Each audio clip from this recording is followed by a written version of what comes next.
Now, as the multi-agency team on the ground looks for any signs of hope under the slush, the centre and the state are at war over warnings.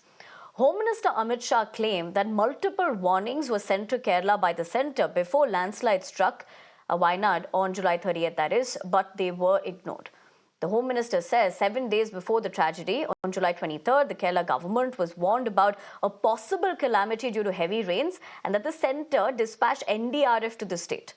Now, the Kerala Chief Minister has countered the Home Minister, accusing him of spreading half-truths. Pinarayi Vijayan says that only an orange rain alert was issued for Kerala and the red alert warning came only after the landslide struck Wayanad. He also says the Met Department warning was for 200 mm, while Wayanad got more than double of it.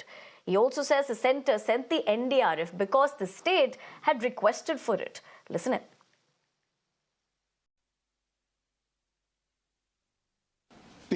जुलाई को केरल सरकार को early warning Bharat सरकार की ओर से दी गई थी। 23 जुलाई को 7 दिन पहले, फिर 24 को गई, फिर 25 को गई, 26 तारीख को मान्यवर ये कहा गया कि 20 सेंटीमीटर से ज्यादा वर्षा होगी, भारी वर्षा होगी, लैंडस्लाइड होने की संभावना है, मड भी रस होकर आ सकता है और लोग इसके अंदर दबकर मर भी सकते हैं।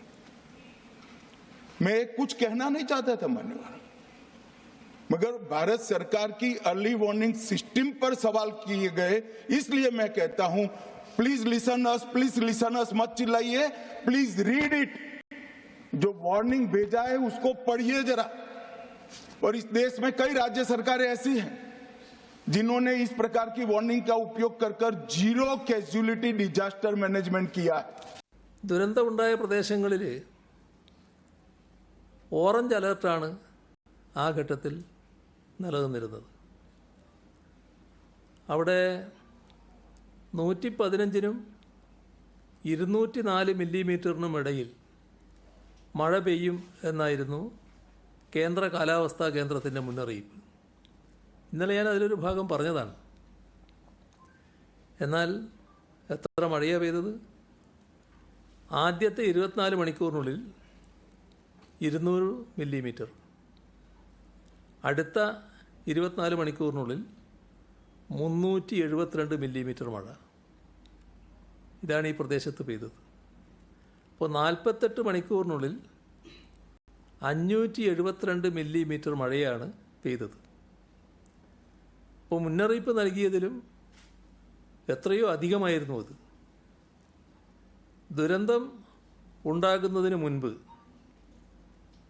പ്രത്യേകം ശ്രദ്ധിക്കേണ്ട കാര്യം, ഒരു തവണ പോലും ആ പ്രദേശത്ത് റെഡ് അലേർട്ട് നൽകിയിട്ടുണ്ടായിരുന്നില്ല. അപകടം ഉണ്ടായതിന് ശേഷം രാവിലെ 6 മണിയോടുകൂടിയാണ് റെഡ് അലേർട്ട് ഈ പ്രദേശത്ത് മുന്നറിയിപ്പായി നൽകുന്നത്.